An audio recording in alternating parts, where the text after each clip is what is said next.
안녕하세요. 저는 이경이라고 합니다. 정말 큰일 날 뻔했던 제 이야기 좀 들어주세요. 사람의 정이라는 게, 특히나 제 뱃속으로 낳은 자식에게 향하는 정이라는 게 얼마나 무섭고도 질긴 것인지 저는 그날의 일이 있기 전까지는 까맣게 모르고 살았습니다. 돌이켜보면 제 인생 전부가 아들 김태평, 그놈 하나를 바라보는 해바라기 같은 삶이었어요. 시장 좌판에서 시작해 평생을 욱신거리는 허리와 맞바꾼 작은 가게도 남편 먼저 보내고 홀로 버텨낸 맵고 모진 세월도 모두가 금쪽 같은 내 자식 태평이의 미래를 위한 디딤돌이라 굳게 믿었죠. 그랬습니다. 저는 제 아들을 위해서라면 기꺼이 저 자신을 장작처럼 태워 없앨 수도 있는 이 땅의 흔하디흔한 어머니였습니다. 그날은 유독 바람이 찼어요. 낡은 창문 틈새로 스며드는 바람에 괜히 마음이 스산해지는 그런 날이었습니다. 저녁밥을 먹고 텔레비전을 보고 있는데 현관문 비밀번호 누르는 소리가 들리더군요. 이 시간에 올 사람이 없는데 누구일까 싶어 나가보니 아니나 다를까 아들 태평이가 고개를 푹 숙인 채 서 있었습니다. 훤칠하던 어깨는 축 처져 있었고 잘 챙겨 입던 양복은 구겨질 대로 구겨져 있었죠. 제 마음이 덜컥 내려앉았습니다. 태평아, 이 시간에 웬일이야? 저녁은 먹었고. 제 물음에 아들은 대답 대신 힘없이 웃기만 하더군요. 저는 얼른 아들을 집 안으로 들였습니다. 차가운 아들의 손을 잡으니 제 마음은 더 조급해졌어요. 무슨 일 있어? 주미랑 싸웠니? 아니면 사업이. 어머니. 아들은 제 말을 끊고는 식탁 의자에 주저앉아 마른 세수만 연거푸했습니다. 그 모습에 저는 더는 아무것도 물을 수가 없었어요. 아들이 먼저 입을 열 때까지 저는 그저 아들의 등을 쓸어주며 기다릴 뿐이었습니다. 한참의 침묵 끝에 아들이 갈라진 목소리로 입을 열었습니다. 어머니, 죄송해요. 정말 면목이 없어요. 그러고는 닭똥 같은 눈물을 뚝뚝 흘리기 시작하는 겁니다. 제 앞에서 단 한 번도 약한 모습을 보인 적 없던 아들이었어요. 어릴 때 넘어져 무릎이 깨져도 울지 않던 그런 독한 녀석이었습니다. 그런 아들이 제 앞에서 소리 없이 어깨를 들썩이며 우는데 제 가슴은 갈기갈기 찢어지는 듯 했죠. 아니다, 아가. 어미한테 죄송할 게 뭐가 있어. 무슨 일인데 그래? 말을 해봐. 어미한테 말을 못할 일이 뭐가 있어. 저는 아들의 눈물을 닦아주며 다그쳤습니다. 아들은 한참을 뜸들이다 어렵게 말을 이어갔어요. 회사가 곧 부러지게 생겼어요. 자금줄이 막혀서 이번 달 월급도 겨우 줬어요. 이번 고비만 넘기면, 정말 이번 고비만 넘기면 괜찮을 것 같은데 방법이 없네요. 아들의 말 한마디 한마디가 비수처럼 제 가슴에 박혔습니다. 제 아들이 얼마나 자존심이 강한 아이인지 저는 잘 알아요. 그런 아들이 제게 돈 이야기를 꺼내기까지 얼마나 많은 고민과 망설임을 거쳤을지 눈에 보듯 훤했습니다. 얼마나 필요한데? 제 목소리가 저도 모르게 떨려 나왔습니다. 아들은 차마 제 눈을 마주치지 못하고 고개를 숙인 채 작은 목소리로 말했어요. 딱 5천만 원만 있으면 살 수 있을 것 같아요.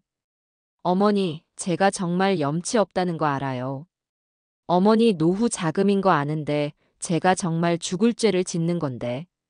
태평이는 말을 잇지 못하고 다시 고개를 숙였습니다. 5천만 원. 제게는 너무나도 큰 돈이었습니다. 가게를 정리하고 남은 돈은 이미 아들 사업 초기에 다 보태주었고 지금 제가 가진 것이라고는 이 작은 집 한 채와 남편이 남긴 유품 몇 가지가 전부였으니까요. 하지만 아들이 저렇게 무너져 내리는 모습을 보니 제게 다른 선택지는 없었습니다. 걱정하지 마라. 어미가 어떻게든 해볼게. 그러니 너는 기운 차리고 다시 일어설 생각만 해. 알았지? 저는 오히려 아들을 위로하며 등을 두드려 주었습니다. 아들은 그런 제 손을 잡고 아이처럼 엉엉 울었어요. 저는 우는 아들을 달래 재워보내고 그날 밤 한숨도 자지 못했습니다. 뜬 눈으로 밤을 새우며 저는 제 인생에 단 하나 남은 마지막 보루를 떠올렸습니다. 다음 날 아침, 저는 장롱 가장 깊숙한 곳에 넣어두었던 작은 비단 주머니를 꺼냈습니다. 주머니 안에는 제 결혼 예물이자 먼저 간 남편이 제게 남긴 유일한 유품인 순금 목걸이가 들어있었죠. 남편이 죽고 사는 게 아무리 팍팍해도 이것만은 팔지 않겠다고 다짐했었는데 저는 목걸이를 손에 쥐고 한참을 망설였습니다. 이걸 팔면 정말 남편의 마지막 흔적마저 사라지는 것 같았어요. 하지만 눈앞에 아들의 우는 얼굴이 아른거리는 데야 별 수 있나요? 자식 이기는 부모 없다는 말이 괜히 있는 게 아니었습니다. 저는 곧장 금은방으로 향했습니다. 금은방 주인은 목걸이를 이리저리 살피더니 생각보다 훨씬 적은 액수를 불렀어요. 요즘 금값이 많이 떨어졌다는 둥, 세공비는 쳐줄 수 없다는 둥, 여러 말을 했지만 제 귀에는 하나도 들어오지 않았습니다. 그저 아들을 살릴 돈을 마련해야 한다는 생각뿐이었죠. 결국 저는 주인이 부르는 값에 목걸이를 넘겼습니다. 텅 빈 손으로 금은방을 나서는데 며느리 주미에게서 전화가 오더군요. 어머니, 저 주미예요. 태평 씨한테 얘기 들었어요. 정말 어떡해요, 저희 때문에. 수화기 너머로 들려오는 며느리의 목소리는 걱정으로 가득 차 있었습니다. 저는 괜찮다고 너희만 잘 되면 나는 아무래도 좋다고 며느리를 안심시켰어요. 아니에요, 어머니. 저희가 정말 나쁜 놈들이에요. 어머니 마지막 남은 것까지 이렇게. 주민은 금세라도 울 것처럼 말끝을 흐렸습니다. 저는 그런 며느리가 안쓰러우면서도 한편으로는 대견했어요. 그래도 남편 걱정, 시어머니 걱정해주는 게 어디냐 싶었죠. 괜찮다니까 그러네. 그래서 돈은 언제쯤 필요하다고 하던. 아, 그게 빠르면 빠를수록 좋다고는 하더라고요. 오늘 오후까지는 꼭. 순간 말문이 막혔습니다.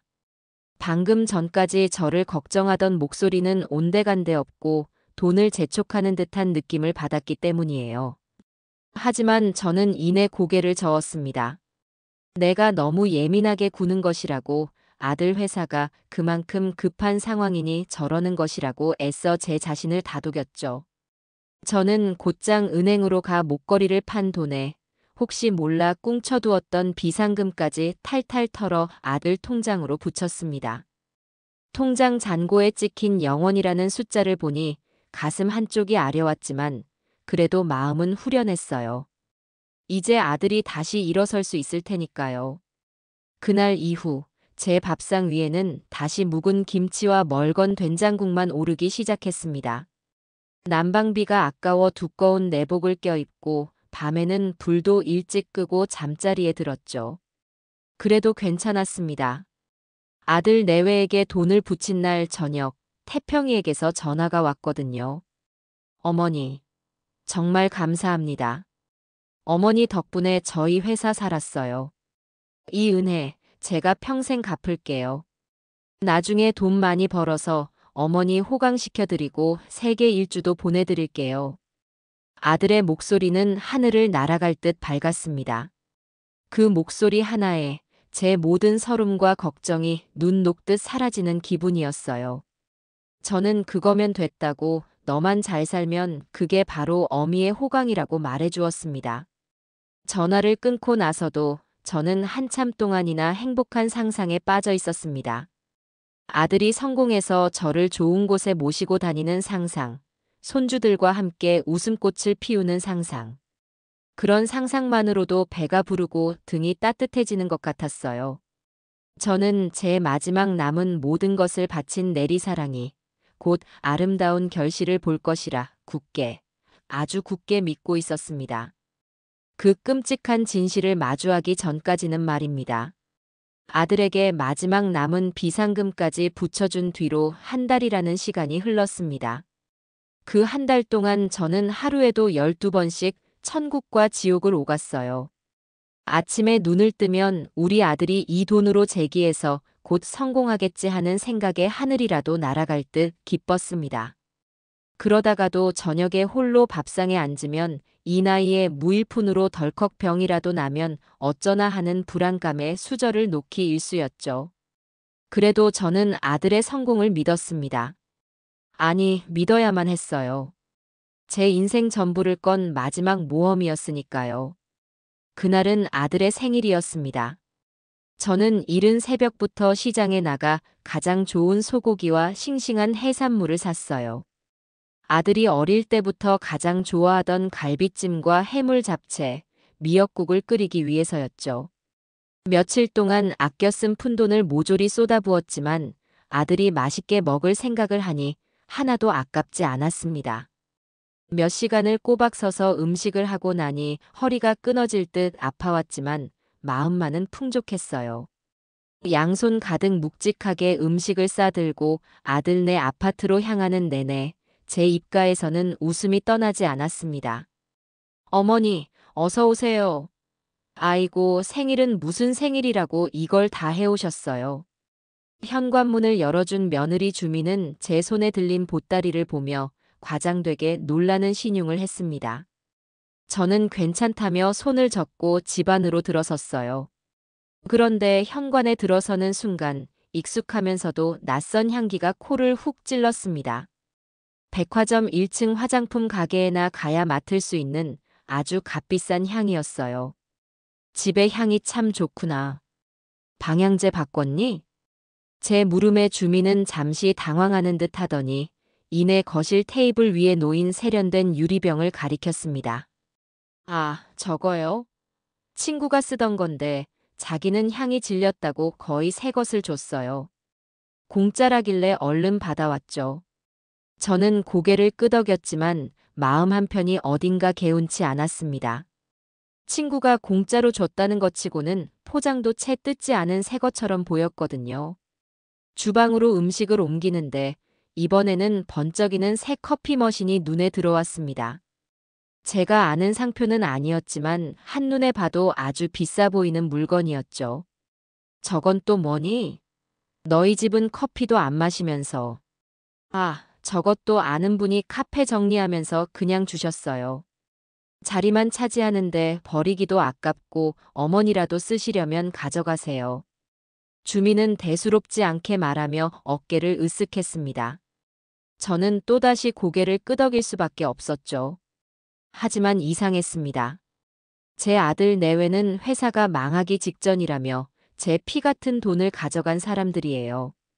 그런 사람들이 사는 집안에 어울리지 않는 사치품들이 하나둘씩 늘어나는 것이 마음에 계속 걸렸습니다.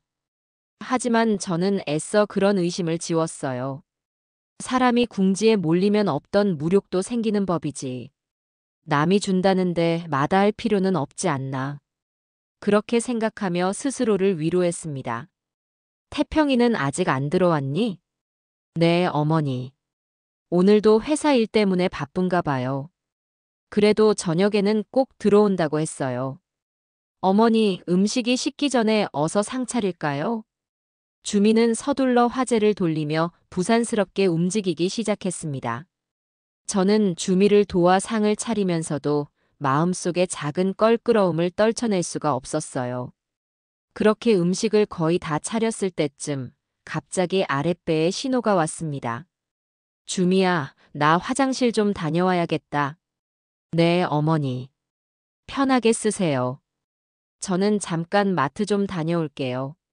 저는 의뢰 그랬듯 거실에 있는 화장실로 향했습니다. 그런데 며느리가 거실 화장실 변기가 막혔으니 안방 화장실을 쓰라고 했던 말을 깜빡 잊고 있었어요. 늘 쓰던 곳이라 무심코 문고리를 잡았는데 어찌된 일인지 문이 잠겨 있었습니다. 어라? 저는 다시 한번 문고리를 돌려보았지만 문은 꿈쩍도 하지 않았습니다. 이상했어요. 변기가 막혔다면서 문은 왜 잠가 놓았을까요? 사람을 부르려면 문을 열어둬야 편할 텐데 말입니다. 그 순간 오래전 기억 하나가 머리를 스치고 지나갔습니다. 젊었을 적 낡은 아파트에 살 때 화장실 문이 잠겨 몇 시간을 갇혔던 끔찍한 기억이었죠. 그때 저를 구해준 소방관 아저씨가 웃으며 알려준 비법이 있었습니다. 이런 방문 잠금 장치는 젓가락이나 뾰족한 철사 하나만 있으면 쉽게 열 수 있다고요. 저는 혹시나 하는 마음에 주방으로 가 가장 얇은 쇠젓가락 하나를 들고 다시 화장실 앞으로 왔습니다. 심장이 이유 없이 쿵쾅거렸어요. 남의 집 문을 이렇게 따는 건 나쁜 짓인데. 하지만 제 안에 무언가가 괜찮다고 어서 열어보라고 속삭이는 듯 했습니다. 저는 떨리는 손으로 문고리 중앙에 작은 홈에 젓가락을 넣고 살살 돌렸습니다. 몇 번의 헛도는 소리가 나더니 이내 달칵하는 작은 소리와 함께 문이 열렸습니다. 저는 마른 침을 삼키고 조심스럽게 문을 열었어요. 화장실 안은 불이 꺼져 어두컴컴했습니다. 저는 벽을 더듬어 불을 켰습니다. 평범한 화장실이었어요. 변기는 막힌 기색 없이 깨끗했고 세면대도 멀쩡했습니다. 그럼 대체 왜 문을 잠가 놓은 거지? 의아한 마음으로 샤워 부스 쪽으로 고개를 돌리는 순간 저는 제 눈을 의심했습니다. 샤워 커튼이 반쯤 처진 욕조 안에 무언가 산더미처럼 쌓여 있었습니다. 저는 홀린 듯 그쪽으로 다가갔습니다. 떨리는 손으로 샤워 커튼을 활짝 젖히는 순간 제 숨이 멎었습니다. 욕조를 가득 채우고 있는 것은 물이 아니었습니다. 은행에서 갓 나온 것처럼 빳빳한 5만 원짜리 지폐가 비닐로 압축 포장된 채 벽돌처럼 쌓여 있었고 그 위로는 눈이 시리도록 번쩍이는 황금 덩어리들이 아무렇게나 흩어져 있었습니다. 한쪽 구석에는 제가 이름도 모르는 명품 시계 상자들이 수북이 쌓여 있었죠. 제 머릿속이 새하얗게 변했습니다. 다리가 후들거리고 온몸에 피가 차갑게 식는 기분이었어요. 이게 다 뭘까요? 회사가 망해간다던 내 아들, 내 마지막 남은 목걸이까지 팔아서 살려내려 했던 내 아들 집에 대체 왜 이런 돈벼락이 숨겨져 있는 걸까요?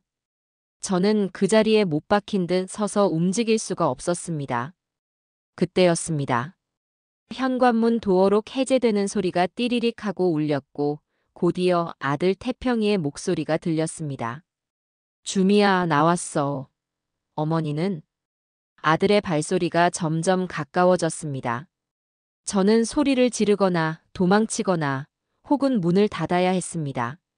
하지만 제 몸은 제 의지와 상관없이 그 자리에 얼어붙어 있었어요. 어머니, 거실에 안 계시네. 태평이는 저를 찾아 집안을 두리번거리는 듯 했습니다. 그리고 이내 활짝 열린 거실 화장실 문과 그 안에 석상처럼 굳어 서 있는 저를 발견했죠. 어머니, 화장실에서 뭐? 아들은 제게 다가오다 제 시선이 향한 곳, 제가 열어젖힌 샤워 커튼 너머의 욕조를 보고 말았습니다. 그 순간 아들의 얼굴이 하얗게 질려갔습니다. 놀람, 당황, 그리고 이내 모든 것을 들켜버린 자의 새파란 공포가 그 얼굴에 한꺼번에 떠올랐어요. 아! 아들은 무언가 말을 하려 했지만 목소리가 제대로 나오지 않는 듯 했습니다. 그리고 다음 순간 제 아들 김태평은 온 집안이 떠나가라 경악에 찬 비명을 질렀습니다. 그 비명은 저를 향한 것이 아니었어요. 자신의 탐욕이 송두리째 발각된 것에 대한 짐승의 것에 가까운 절규였습니다. 그리고 제 아들은 저를 향해 달려오기는커녕 마치 귀신이라도 본 사람처럼 사색이 되어 뒷걸음질 치기 시작했습니다. 아들의 끔찍한 비명이 거실을 가득 메웠습니다. 저는 여전히 욕조의 돈벼락에서 눈을 떼지 못한 채 얼어붙어 있었고 제 아들은 그런 저와 욕조를 번갈아 보며 공포에 질린 얼굴로 뒷걸음질 쳤어요. 아들의 눈에는 어머니를 걱정하는 기색이라고는 단 한 점도 없었습니다. 오직 자신의 비밀을 들킨 것에 대한 당혹감과 이 상황을 어떻게 모면해야 할지에 대한 필사적인 계산만이 번뜩이고 있었죠. 그 순간 제 머릿속에서 무언가가 쨍하고 깨지는 소리가 들리는 듯 했습니다. 지난 세월, 제가 아들에게 쏟아부었던 모든 사랑과 희생이 한낱 사기극에 불과했다는 잔인한 진실이 저를 얼어붙게 했던 충격을 깨고 온몸으로 퍼져나갔습니다. 하지만 지금은 슬퍼하거나 분노할 때가 아니었어요. 저 아비규환 속에서 제 머리는 얼음장처럼 차갑게 식어내렸습니다. 여기서 내가 진실을 안다는 것을 저놈이 알게 되면 무슨 일이 벌어질지 몰랐어요. 어쩌면 저 돈과 함께 저를 어디론가 치워버릴지도 모른다는 끔찍한 생각마저 들었습니다. 살아야 했습니다. 어떻게든 이 지옥 같은 집을 빠져나가야 했어요. 태평아. 저는 비명을 지르며 뒷걸음질 치는 아들을 향해 반사적으로 소리쳤습니다. 그리고는 욕조는 쳐다보지도 않은 채 제 뒷목을 잡고 그 자리에 스르르 주저앉았습니다. 머리가 너무 어지럽다. 태평아 나 혈압이. 저는 금방이라도 숨이 넘어갈 것처럼 가쁜 숨을 몰아쉬었습니다. 제 혼신의 연기에 공포에 질려있던 아들의 시선이 비로소 제게로 향했습니다. 하지만 그 눈빛은 여전히 의심으로 가득 차 있었죠. 저 늙은이가 혹시 다 본 것은 아닐까, 지금 저 행동이 연기는 아닐까 하고 저울질하는 기색이 역력했어요. 바로 그때 밖에서 장을 보고 돌아온 며느리 주미가 집 안으로 들어섰습니다. 무슨 소리예요? 누가 비명 어머니. 주미는 화장실 입구에 주저앉아 있는 저와 그 앞에서 어쩔 줄 몰라 하는 태평이를 보고는 기겁하며 달려왔습니다. 어머니, 왜 이러세요? 태평씨, 대체 무슨 일이야? 며느리의 다그침에 아들은 그제야 정신을 차린 듯 더듬거리며 말했습니다. 나도 몰라. 집에 와보니 어머니가 갑자기. 어머니, 정신 좀 차려보세요. 어디가 아프세요? 주민은 제 어깨를 흔들며 울먹였습니다. 저는 눈을 가늘게 뜨고 며느리와 아들을 번갈아 보며 쥐어짜는 목소리로 말했어요. 갑자기 눈앞이 캄캄해지면서 속이 울렁거리고 아무래도 혈압이 오른 것 같다. 나 좀 집에 데려다 주렴. 저는 오직 집에 가야 한다는 생각뿐이었습니다. 그들의 시선이 닿지 않는 곳, 저 혼자만의 공간으로 돌아가 이 모든 상황을 정리해야만 했어요. 네. 지금 상태가 이런데 어떻게 집에 가세요? 당장 병원부터 가셔야죠. 태평씨, 뭐해? 빨리 119 불러. 주미가 날카롭게 소리치며 아들을 재촉했습니다. 그 순간 저는 정신이 번쩍 들었습니다. 병원이라니 말도 안 되는 소리였어요. 병원에 가는 순간 저는 꼼짝없이 저들의 통제하에 놓이게 될 겁니다. 의사를 매수하든 저를 이상한 사람으로 몰아가든 저들이 꾸밀 계략은 무궁무진할 테니까요. 아니다, 괜찮다. 병원은 안 가도 돼. 그냥 집에 가서 좀 누워있으면 괜찮아져. 늘 그랬어. 어서. 저는 저들의 부축을 뿌리치며 자리에서 일어서려고 애썼습니다. 제 완강한 태도에 며느리와 아들은 잠시 망설이는 듯 했어요. 아마 그들은 제가 병원에 가는 것을 거부하는 이유를 병원비를 걱정하기 때문이라고 생각했을 겁니다. 늘 돈이 없다고 가난하다고 제 앞에서 연기해왔으니까요. 그래도 어머니. 됐다니까. 어서 나 좀 부축이나 해줘. 한시라도 빨리 집에 가고 싶구나. 제 단호한 목소리에 아들 태평은 마지못해 저를 부축했습니다. 아들의 팔이 제 어깨에 닿는 순간 소름이 오소소 돋았지만 저는 이를 악물고 참았습니다. 아들은 저를 부축하면서도 힐끔힐끔 화장실 안을 살폈어요. 제가 정말 아무것도 못 본 것인지 확인하고 싶어 안달이 난 얼굴이었습니다. 저는 일부러 더 앓는 소리를 내며 그들의 시선을 제게로 고정시켰죠. 태평아, 너는 여기 있어. 내가 어머니 모시고 갈게. 집을 나서려는 순간 주미가 아들을 막아섰습니다. 그러고는 제게 들릴 듯 말 듯 한 작은 목소리로 속삭였어요. 화장실 빨리 정리해. 그 말을 듣는 순간 제 등줄기로 식은땀이 흘러내렸습니다. 저들은 한패였습니다. 저를 이 집에서 내보내고 증거를 인멸할 속셈이었던 거죠. 저는 아무것도 못 들은 척 주미의 부축을 받으며 비틀비틀 집을 나섰습니다. 아파트 복도를 걸어 엘리베이터를 기다리는 그 짧은 시간이 마치 1년처럼 길게 느껴졌어요. 주미는 택시를 잡아 저를 태우고 저희 집 앞까지 저를 바래다 주었습니다. 택시 안에서 주미는 제 손을 잡고 온갖 걱정을 다하는 척 연기했어요. 병원에 꼭 가보시라, 몸에 좋은 거라도 사다 드리겠다. 호들갑을 떨었지만 저는 그저 기운 없는 목소리로 알았다고만 대답할 뿐이었습니다. 집 앞에 도착해 주미는 저를 부축해 현관문 앞까지 데려다 주었습니다. 어머니, 정말 괜찮으시겠어요? 저희가 죽이라도 끓여다 드릴까요? 됐다. 너희도 피곤할 텐데 어서 들어가 봐라. 나는 좀 누우면 괜찮아. 저는 억지로 주미를 돌려보냈습니다. 며느리가 골목 끝으로 사라지는 것을 확인하고 나서야 저는 비틀거리며 집 안으로 들어왔습니다. 문을 걸어 잠그는 순간 저를 지탱하고 있던 마지막 긴장의 끈이 툭 하고 끊어지는 것을 느꼈습니다. 저는 현관 입구에 그대로 주저앉아 버렸습니다. 아까까지만 해도 저를 짓누르던 어지럼증과 메스꺼움은 거짓말처럼 사라져 있었어요. 그 대신 심장을 통째로 얼려버릴 듯한 차가운 분노가 온몸을 휘감기 시작했습니다. 저는 자리에서 일어나 부엌으로 갔습니다. 찬물을 한 사발 들이켜고 나서야 비로소 숨이 제대로 쉬어졌습니다.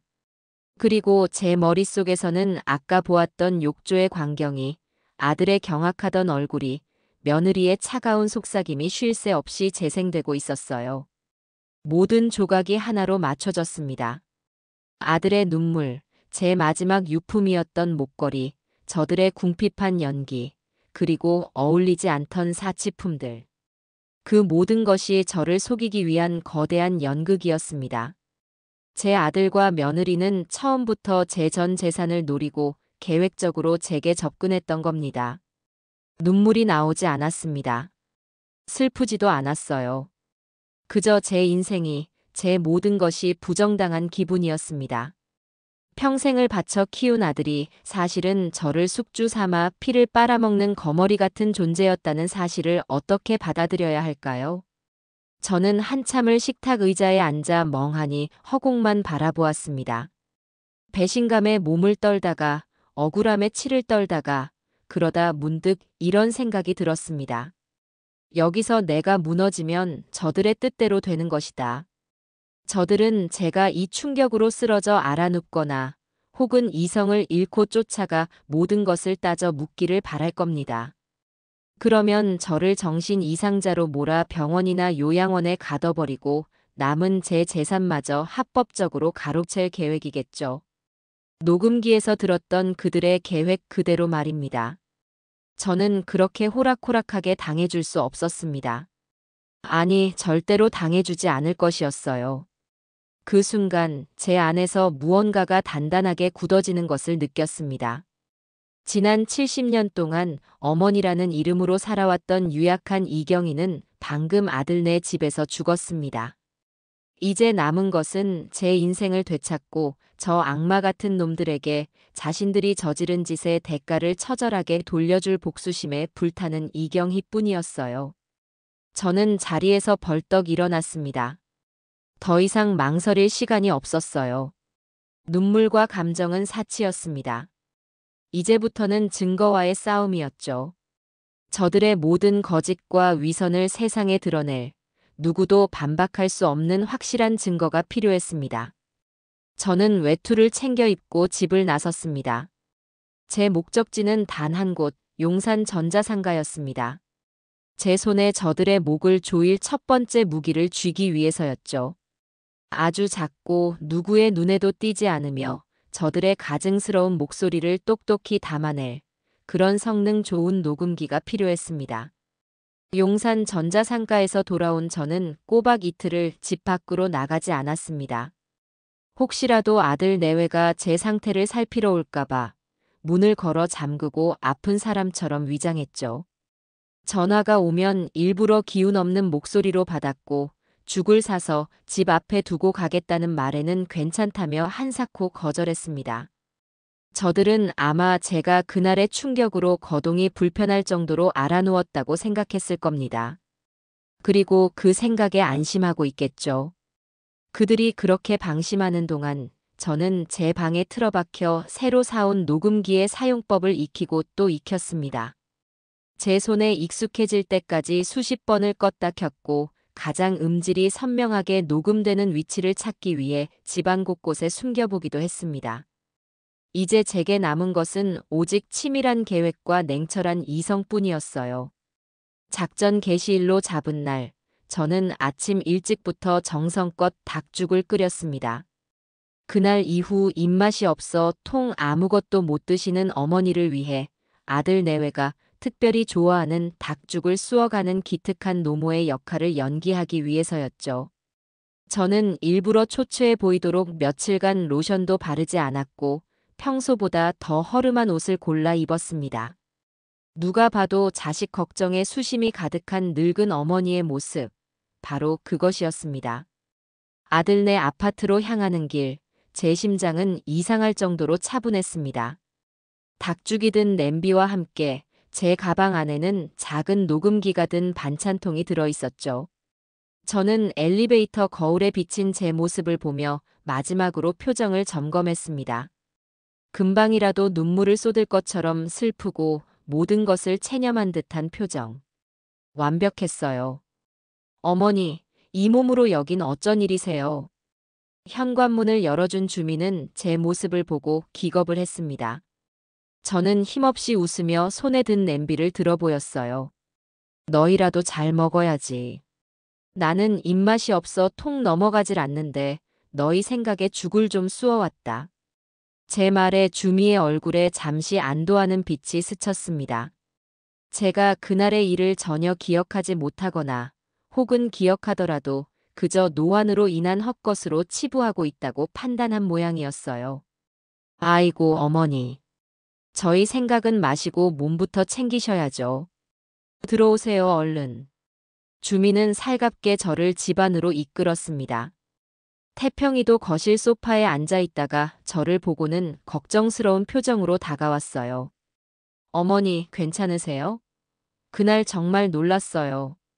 저는 아들의 얼굴을 마주하는 순간 속에서 울컥 치미는 무언가를 느꼈지만 애써 눌러 담고 희미하게 웃었습니다. 괜찮다.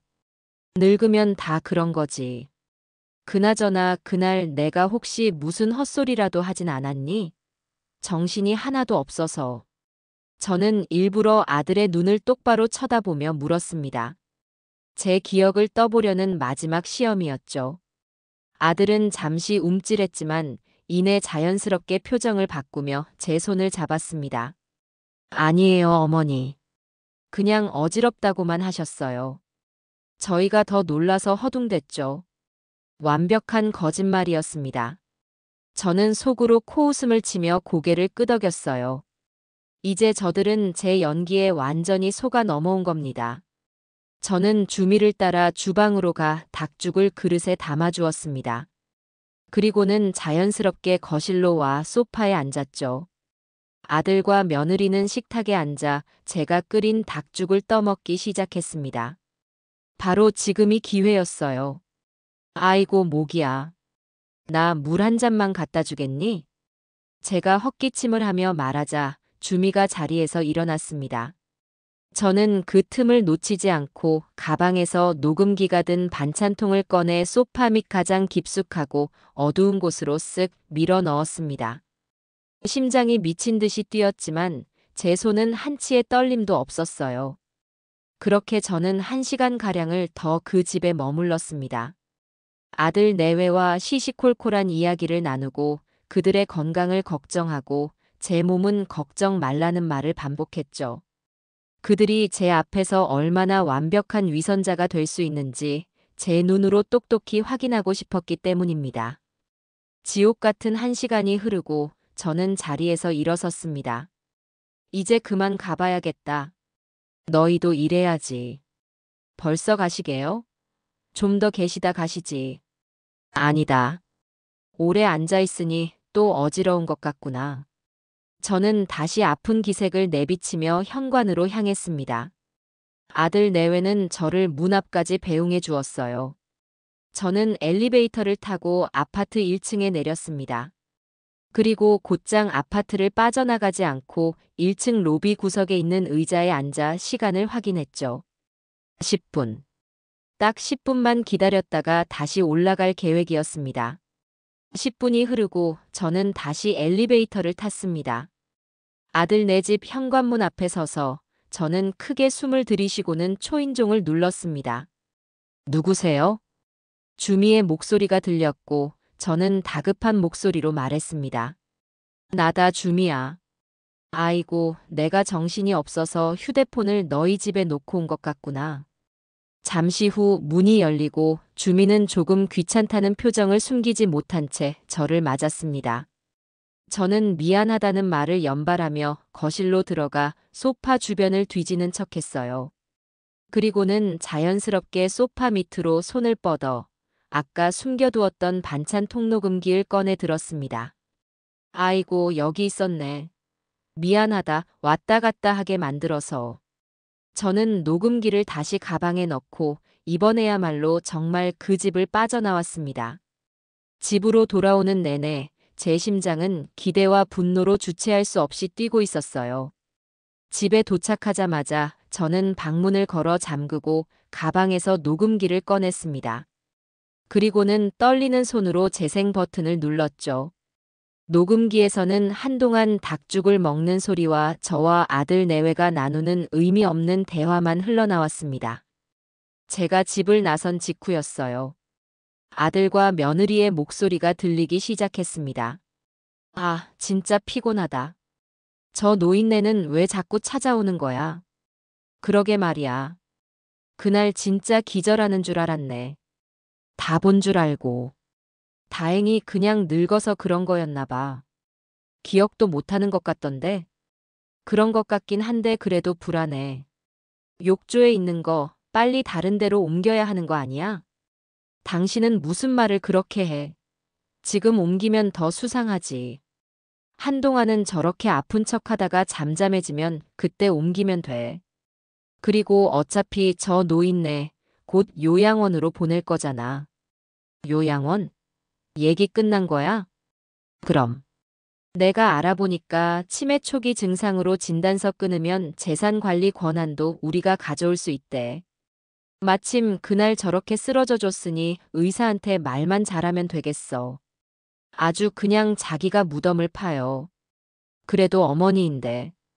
당신 아직 정신 못 차렸어? 당신 어머니는 지금 돈 나오는 마른 우물일 뿐이야. 우물에 물이 다 마르면 필요 없는 거라고. 당신이 지금껏 받아온 돈, 그리고 앞으로 우리가 누릴 인생을 생각해. 멍청하게 굴지 마. 돈 나오는 마른 우물. 며느리의 그 한마디에 저는 이어폰을 귀에서 내던졌습니다. 온몸에 피가 거꾸로 솟는 기분이었어요.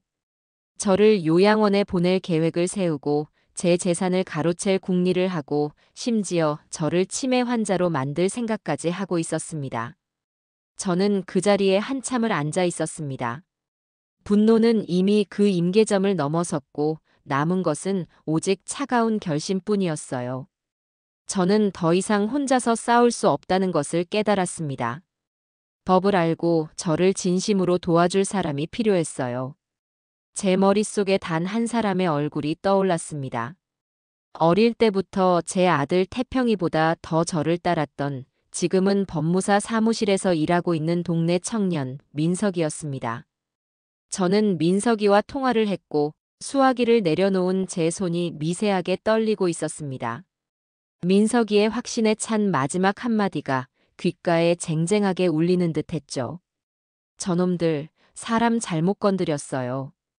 그래, 저놈들은 사람을 잘못 건드려도 한참 잘못 건드렸습니다. 자식이라는 이름 아래 평생을 헌신해온 어미의 가슴에 칼을 꽂았고 그 어미가 이제는 복수의 화신이 되어 돌아올 것이라는 사실은 꿈에도 모르고 있겠죠. 저는 떨리는 손을 다른 손으로 감싸 쥐었습니다. 두려움 때문이 아니었어요. 제 안에서 들끓기 시작한 뜨거운 무언가 때문이었습니다. 약속한 날 저는 민석이를 만나기 위해 집을 나섰습니다. 저희가 만나기로 한 장소는 시내의 번화한 카페가 아닌 동네 어귀에 있는 낡고 조용한 찻집이었어요. 민석이 할머니, 그러니까 제게는 눈에 넣어도 아프지 않을 소중한 제 친구가 살아생전 가장 좋아하던 곳이었죠. 찻집에 들어서자 은은한 대추차 향기가 저를 먼저 반겼습니다. 창가 자리에 먼저 와 앉아있던 민석이가 저를 발견하고는 자리에서 벌떡 일어나 손을 흔들었습니다. 할머니, 여기요. 오래 기다렸니? 내가 늙은이라 걸음이 느려서.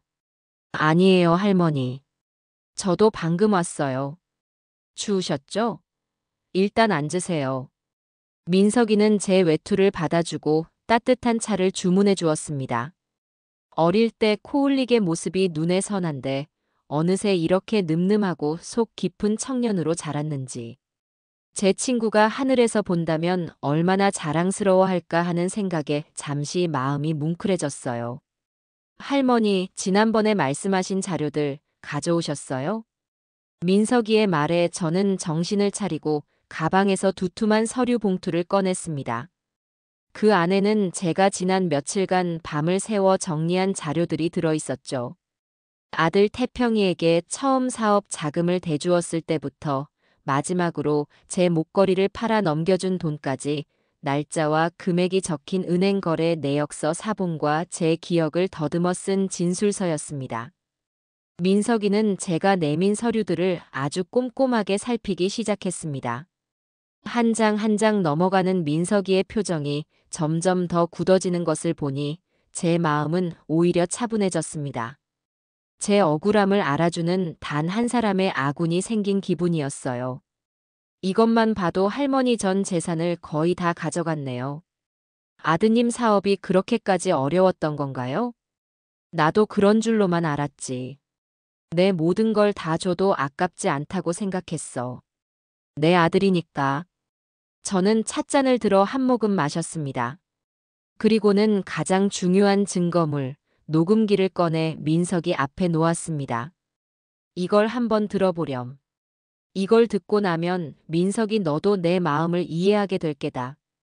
민석이는 잠시 망설이다가 제가 건넨 이어폰을 귀에 꽂고 재생 버튼을 눌렀습니다. 녹음기에서 아들 내외의 가증스러운 목소리가 흘러나오기 시작했습니다. 민석이의 미간이 서서히 찌푸려졌습니다. 돈 나오는 마른 우물이라는 대목에 이르렀을 때 민석이는 자기도 모르게 아하는 작은 탄식을 뱉었습니다. 그리고 저를 치매 환자로 몰아 요양원에 보낼 계획을 의논하는 부분에서는 민석이의 입에서 거친 욕설이 튀어나왔죠. 이런. 녹음이 모두 끝나고 민석이는 한참 동안이나 아무 말 없이 이어폰을 빼 손에 쥐고 있었습니다.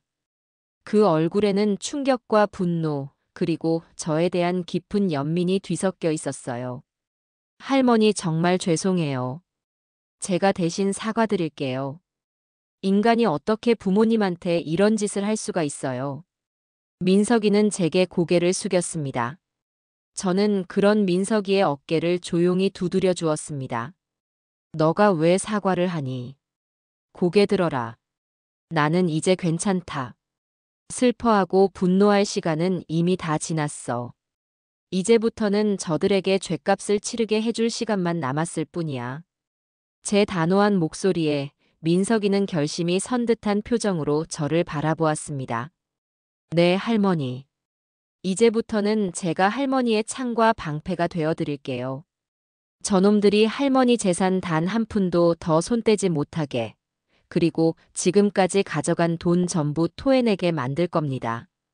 법이 왜 존재하는지, 피눈물이 얼마나 무서운 건지 제가 똑똑히 가르쳐 줄게요. 그날 이후 저와 민석이의 비밀스러운 작전이 시작되었습니다. 민석이는 우선 제 남은 재산을 보호하는 것부터 시작해야 한다고 했어요.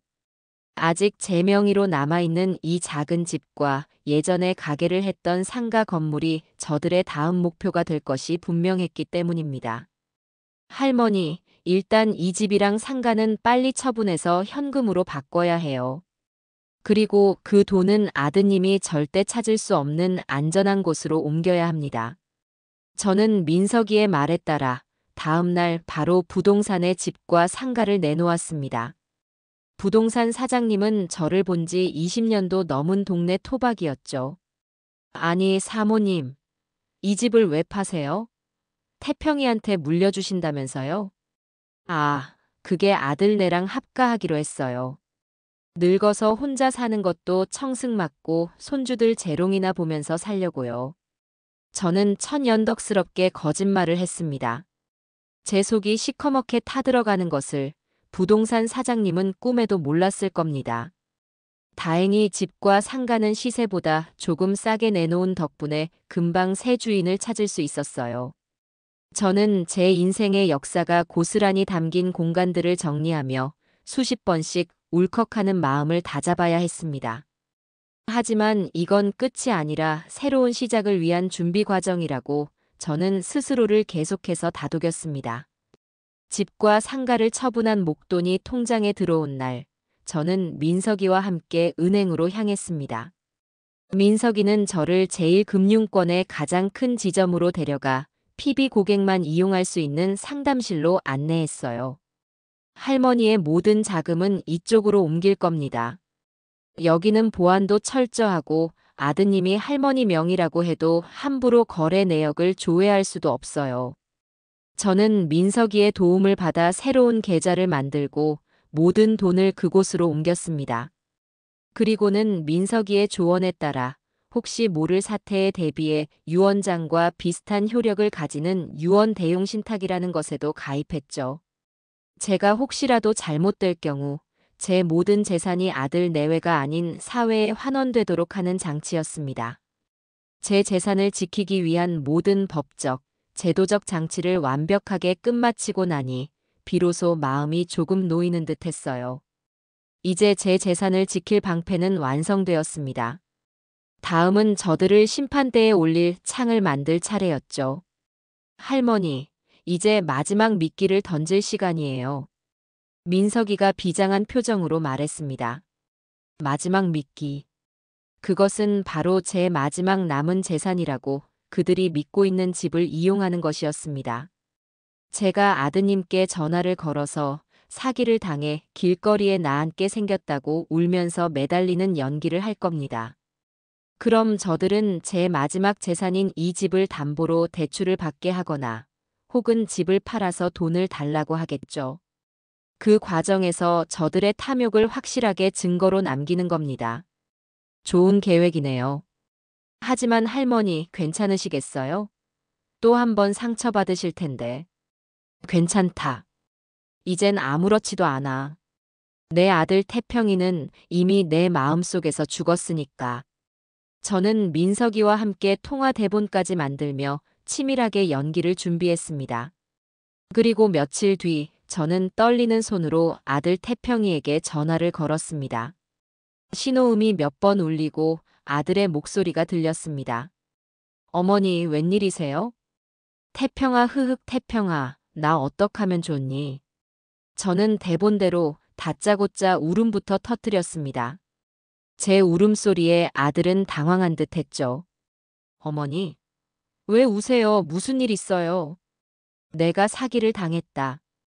평생 모은 돈, 집 한 돈까지 전부 날렸어. 나 이제 길거리에 나앉게 생겼다, 태평아. 저는 일부러 더 서럽게, 더 처절하게 울부짖었습니다. 수화기 너머로 잠시 침묵이 흘렀어요. 아들이 제 말을 믿어야 할지, 아니면 의심해야 할지 머리를 굴리는 소리가 여기까지 들리는 듯 했습니다. 잠시 후 아들의 목소리가 들려왔습니다. 그 목소리는 걱정과 안타까움으로 가득 차 있었죠. 물론 그것이 완벽한 연기라는 것을 저는 이미 알고 있었습니다. 네, 그게 무슨 말씀이세요? 누구한테 사기를 당해요? 어머니, 일단 진정하시고 똑바로 말씀해 보세요. 저는 아들에게 알고 지내던 사람이 좋은 투자처가 있다며 접근해 제 집과 상가를 판 돈 전부를 투자했는데 알고 보니 사기였다는 거짓말을 늘어놓았습니다. 제 이야기가 계속될수록 수화기 너머의 아들은 안타까운 탄식을 연발했어요. 아이고, 어머니. 그걸 왜 저랑 상의도 없이. 그래서 그 사람은 잡았어요? 아니, 연락이 안 돼. 경찰에 신고는 했는데 찾을 수 있을지 모르겠다. 태평아, 나 이제 어떡하니. 당장 살 집도 없는데. 저는 마지막으로 쐐기를 박았습니다. 제 말에 아들은 깊은 한숨을 내쉬더군요. 그러고는 아주 인자하고 듬직한 아들의 목소리로 저를 위로하기 시작했습니다. 어머니, 일단 너무 걱정하지 마세요. 어떻게든 방법이 있겠죠. 제가 있잖아요. 주미랑 상의해서 어떻게든 방법을 찾아볼게요. 일단은 저희 집으로 들어오세요. 네. 제가 내일 바로 모시러 갈게요. 전화를 끊는 순간 제 얼굴에서 눈물이 거짓말처럼 싹 사라졌습니다. 그 자리에는 차가운 미소만이 남아 있었죠. 제 미끼를 저 탐욕스러운 물고기들이 아주 제대로 물어버린 겁니다. 이제 저들은 제 마지막 남은 재산이 한 푼도 없다고 확신하게 되었을 겁니다. 그리고 동시에 욕조에 숨겨둔 그들의 검은 돈을 이제는 마음 놓고 써도 된다고 생각하게 되겠죠. 저는 수화기를 내려놓고 창밖을 보았습니다. 모든 것이 제 계획대로 완벽하게 흘러가고 있었습니다. 아들과의 통화가 끝나고 며칠 동안 저는 일부러 칩거에 들어갔습니다. 아들 내외에게는 사기를 당한 충격으로 몸져 누웠다고 둘러댔죠. 아마 그들은 제 말을 곧이곧대로 믿으며 이제 제게서 더는 뜯어낼 것이 없다고 판단하고 있을 겁니다. 그리고 그 판단은 그들이 숨겨둔 돈을 수면 위로 꺼내놓는 계기가 될 것이 분명했어요. 할머니 예상대로 움직이기 시작했습니다. 민석이에게서 전화가 온 것은 그로부터 사흘 뒤였습니다. 민석이는 제 허락을 받아 아들 내외의 동태를 파악하기 위해 전문 인력을 고용해 둔 상태였습니다. 믿을 만한 흥신소 직원을 통해 그들의 움직임을 낱낱이 감시하고 있었죠. 지금 아드님 부부가 대형마트에서 물품 보관용 박스를 대량으로 구매해서 집으로 들어갔다고 합니다.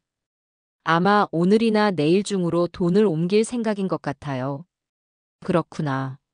모든 과정을 빠짐없이 사진으로 남겨달라고 전해주렴. 그 돈이 누구의 돈이었는지 세상에 증명해줄 가장 확실한 증거가 될 테니까. 저는 차분하게 말했지만 심장은 세차게 뛰고 있었습니다. 드디어 저들이 움직이기 시작한 겁니다. 저는 민석이에게서 실시간으로 상황을 보고받으며 초조하게 시간을 보냈습니다. 그리고 다음 날 오후 민석이에게서 다시 연락이 왔습니다. 성공입니다, 할머니.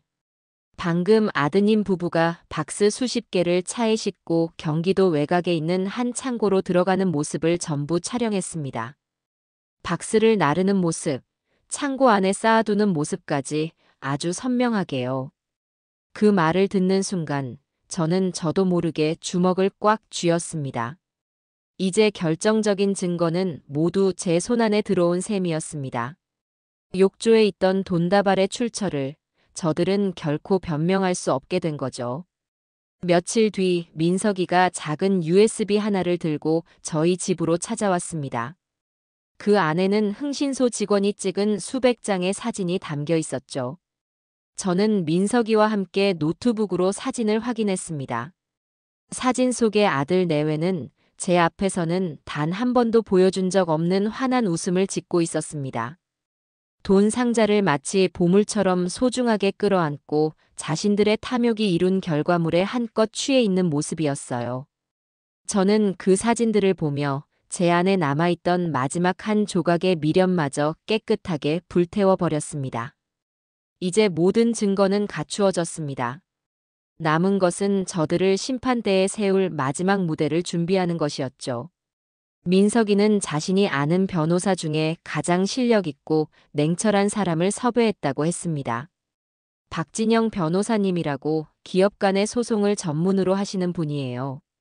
이런 종류의 사기나 횡령 사건에서는 따라올 자가 없죠. 제가 모든 자료를 보내드렸는데 할머니의 사연을 듣고 자기 일처럼 분노하시면서 꼭 돕고 싶다고 하셨어요. 저는 민석이 그리고 박 변호사와 함께 마지막 작전을 세웠습니다. 저희가 선택한 마지막 무대는 바로 은행의 VIP 상담실이었습니다. 가장 신뢰와 권위의 상징인 은행이라는 공간에서 저들의 모든 위선을 발가벗기고 법적인 책임을 확실하게 묻기 위해서였죠. 작전 실행 전날 밤, 저는 잠을 이룰 수가 없었습니다. 지난 몇 달간의 일들이 주마등처럼 스쳐 지나갔어요. 아들의 눈물, 욕조의 돈다발, 녹음기 속의 끔찍한 대화, 그리고 저를 위해 발벗고 나서준 민석이의 얼굴까지. 길고 긴 터널의 끝이 드디어 보이는 듯 했습니다. 다음 날 아침, 저는 평소와 달리 정성껏 몸단장을 했습니다. 장롱 안에 넣어두었던 옷 중에 가장 값비싸고 고상한 옷을 꺼내 입고 희끗희끗한 머리도 미용실에 가서 단정하게 손질했죠. 초라하고 병든 늙은 어미의 모습이 아닌 자신의 권리를 되찾기 위해 당당히 나서는 한 사람의 인간으로서 그들을 마주하고 싶었기 때문입니다. 약속 장소인 은행에 도착하니 민석이와 박 변호사가 먼저 와 저를 기다리고 있었습니다. 박 변호사는 40대 초반의 다부진 인상을 가진 여성이었어요. 그녀는 저를 보자마자 따뜻한 미소와 함께 제 손을 굳게 잡아주었습니다. 어머님, 걱정하지 마십시오. 오늘 저희가 다 끝내겠습니다. 그 한마디에 저는 천군만마를 얻은 듯 마음이 든든해졌습니다. 저희 셋은 은행 직원의 안내를 받아 가장 안쪽에 있는 크고 고급스러운 VIP 상담실로 들어갔습니다. 두꺼운 유리병 너머로 은행의 분주한 풍경이 보였지만 상담실 안은 소음 하나 없이 고요했죠. 잠시 후 상담실 문이 열리고 아들 태평이와 며느리 주미가 모습을 드러냈습니다. 저는 그들에게 마지막 미끼를 던지기 위해 전화를 걸어두었었습니다. 사기당한 돈을 되찾을 방법이 없어 마지막 남은 희망인 제 명의의 작은 연금 보험이라도 해약하려 하니 혹시 모를 상황에 대비해 자식인 너희의 동의서가 필요하다는 거짓말이었죠. 그들은 아마 얼마 되지도 않을 푼돈이라 생각하면서도 마지막 한 방울까지 짜내기 위해 기꺼이 이곳으로 왔을 겁니다. 어머니 와 계셨네요. 이분들은 누구? 아들 내외는 상담실 안에 앉아있는 민석이와 박 변호사를 보고는 당황한 표정을 지었습니다. 그들의 얼굴에는 이게 어떻게 된 상황이지? 하는 의문과 경계심이 역력했어요. 앉거라. 너희에게 소개해줄 사람들이 있다. 저는 제 맞은편 의자를 턱으로 가리키며 차갑게 말했습니다. 제 평소와 다른 단호한 태도에 아들 내외는 마지못해 자리에 앉았습니다. 인사하렴. 이쪽은 오늘부터 내 모든 재산과 법률 문제를 관리해줄 박진영 변호사님, 그리고 이쪽은 너도 잘 아는 민석이다. 앞으로는 내 대리인이 되어줄 사람이니 나에게 할 말이 있으면 이 사람들을 통하도록 해라. 제 말에 아들과 며느리의 얼굴이 하얗게 굳어지는 것이 보였습니다.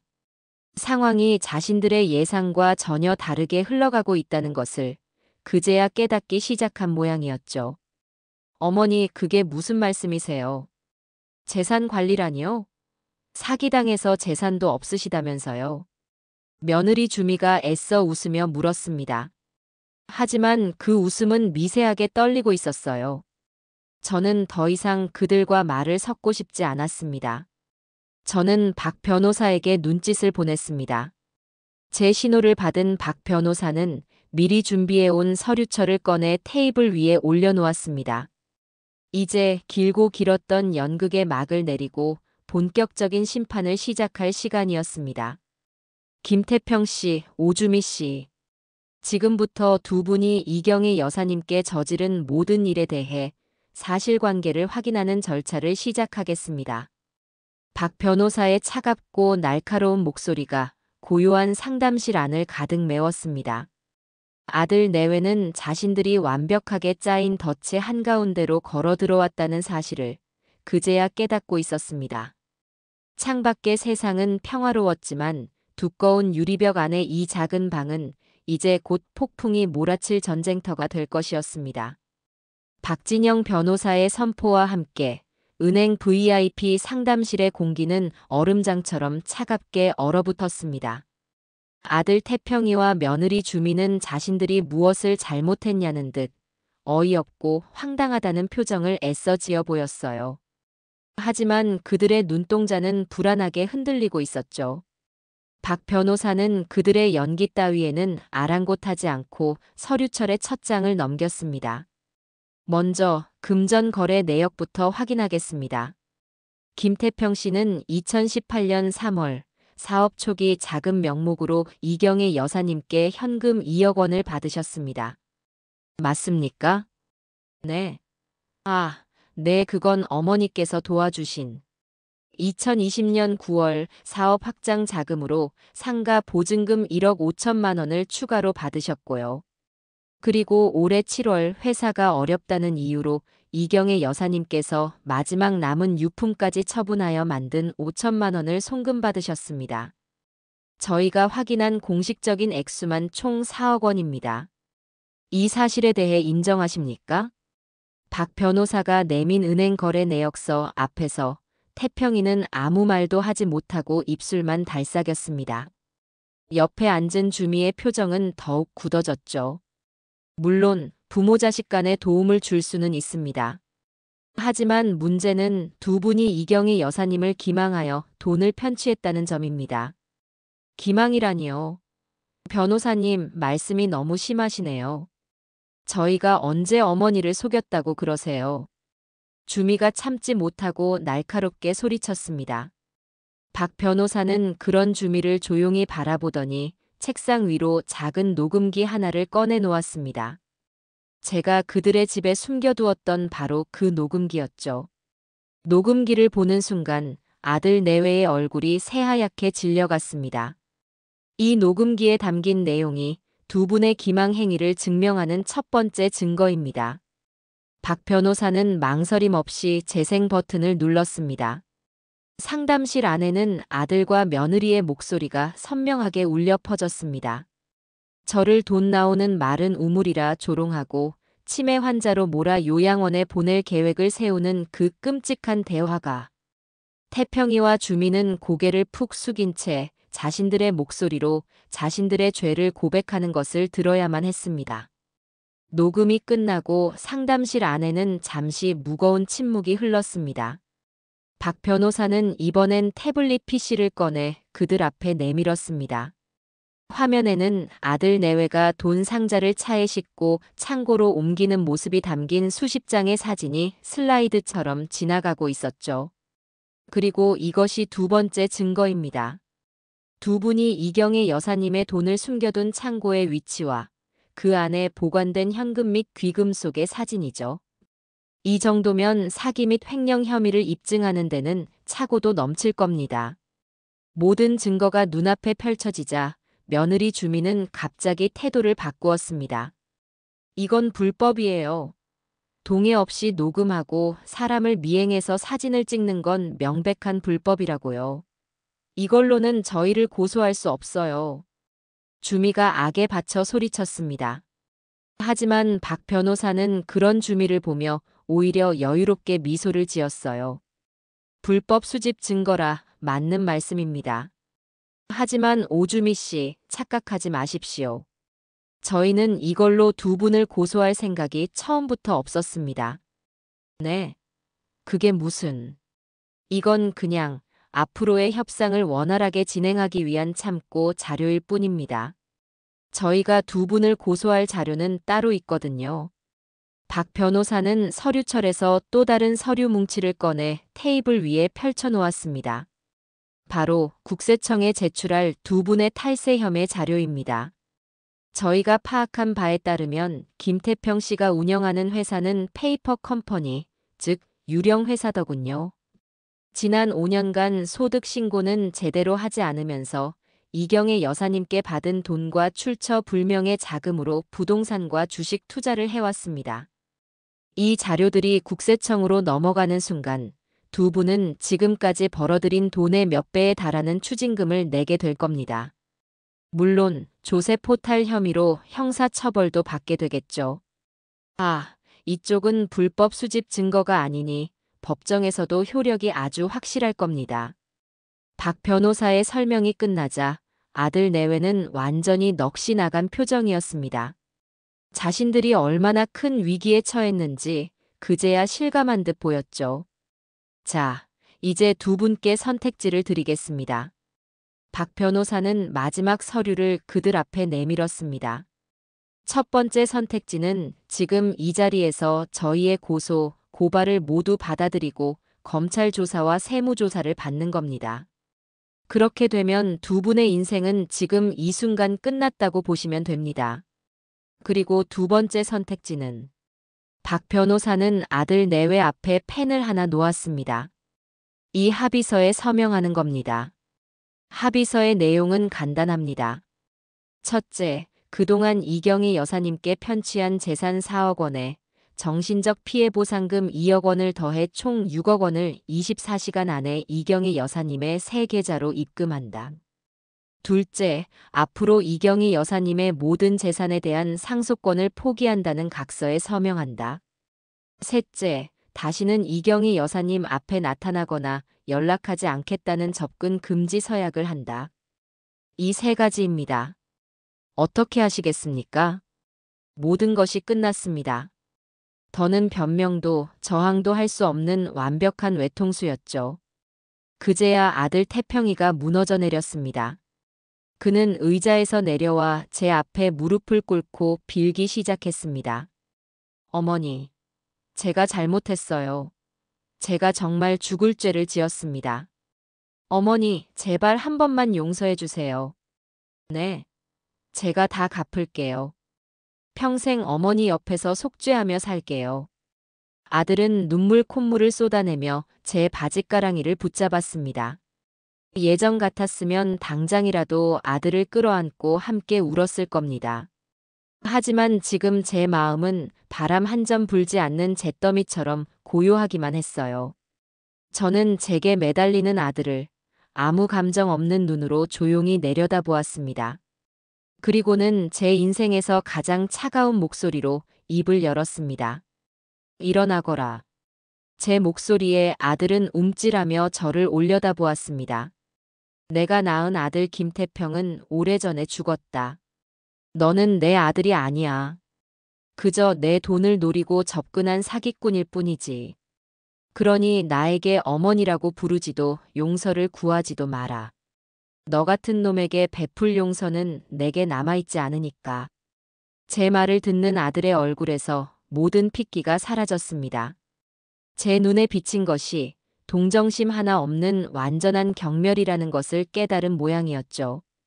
저는 아들을 지나쳐 넋이 나간 채 앉아있는 며느리 주미를 향해 말했습니다. 너도 마찬가지다. 너희가 선택할 수 있는 길은 하나뿐이야. 서명하거라. 그리고 내 눈앞에서 사라져.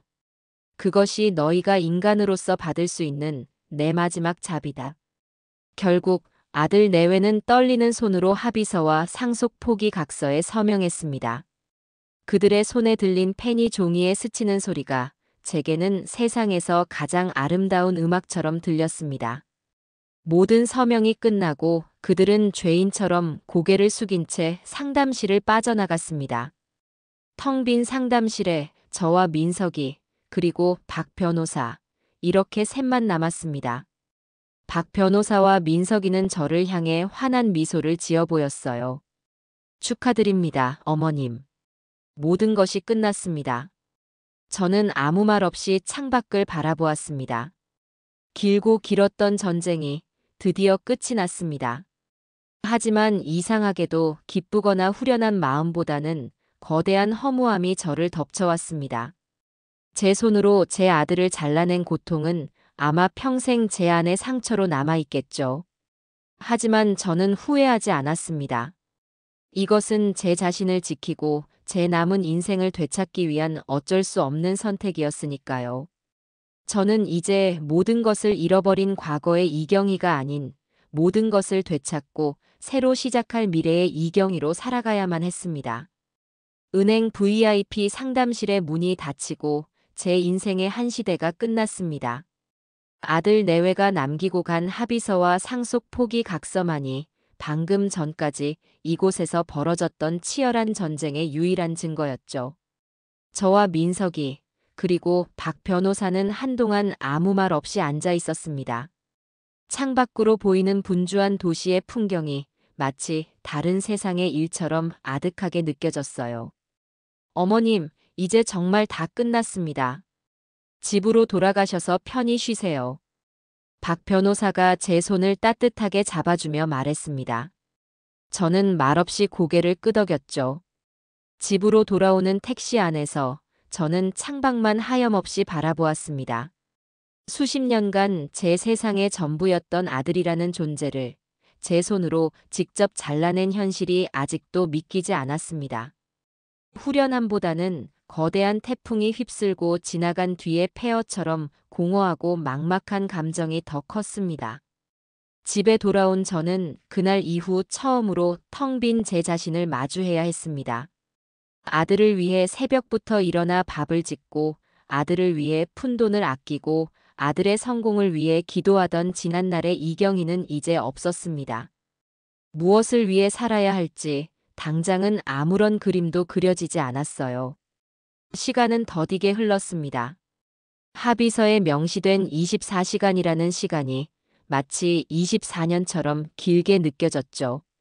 저는 뜬 눈으로 밤을 새웠습니다. 혹시라도 저들이 마지막 발악으로 도망치거나 혹은 제게 해코지를 하러 찾아오지는 않을까 하는 불안감에 현관문 잠금 장치를 몇 번이나 확인해야 했습니다. 다음 날 오후 약속된 시간이 거의 다 되었을 무렵이었습니다. 제 휴대폰이 짧게 울렸습니다. 모르는 번호로 온 문자 메시지였죠. KB은행 이경희 고객님 계좌에 6억 원이 입금되었습니다. 저는 그 짧은 문장을 몇 번이고 되읽었습니다. 0이 6개가 아닌 8개가 찍힌 그 숫자가 제 눈앞에서 아른거렸어요. 제 평생을 바쳐 모으고 아들에게 빼앗겼다가 다시 되찾은 돈이었습니다. 하지만 그 숫자를 보고도 제 마음은 조금도 기쁘지 않았습니다. 그저 무겁고 무거운 짐 하나를 내려놓은 듯한 안도감만이 저를 감쌌습니다. 저는 곧바로 민석이와 박 변호사에게 전화를 걸어 고맙다는 인사를 전했습니다. 그들은 자기 일처럼 기뻐하며 이제 정말 모든 것이 끝났으니 마음 편히 발 뻗고 주무시라고 저를 위로해 주었죠. 전화를 끊고 저는 소파에 깊숙이 몸을 묻었습니다.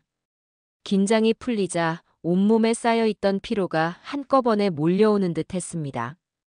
깜빡 잠이 들었던 걸까요? 시끄럽게 울리는 전화벨 소리에 저는 화들짝 놀라 잠에서 깼습니다.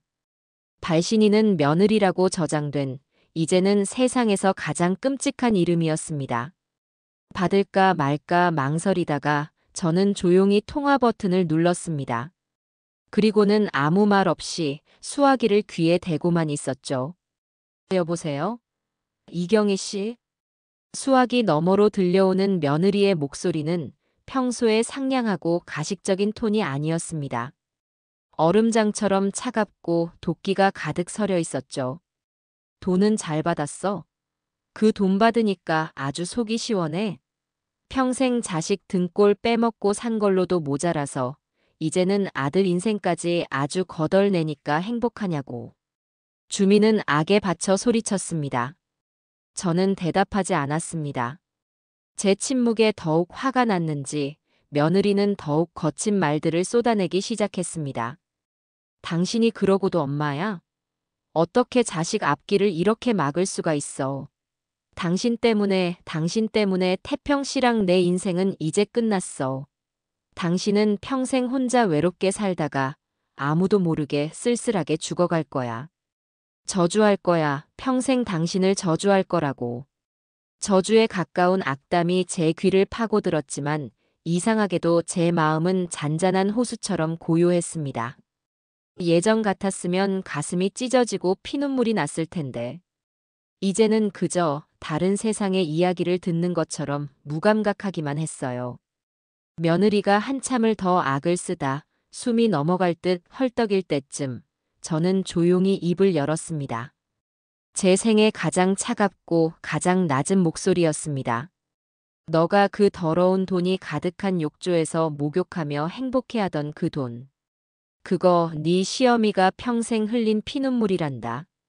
제 말을 끝으로 저는 미련 없이 통화 종료 버튼을 눌렀습니다. 그리고는 곧장 그 번호를 차단해버렸죠. 다시는 저 여자의 목소리를 들을 일은 없을 겁니다.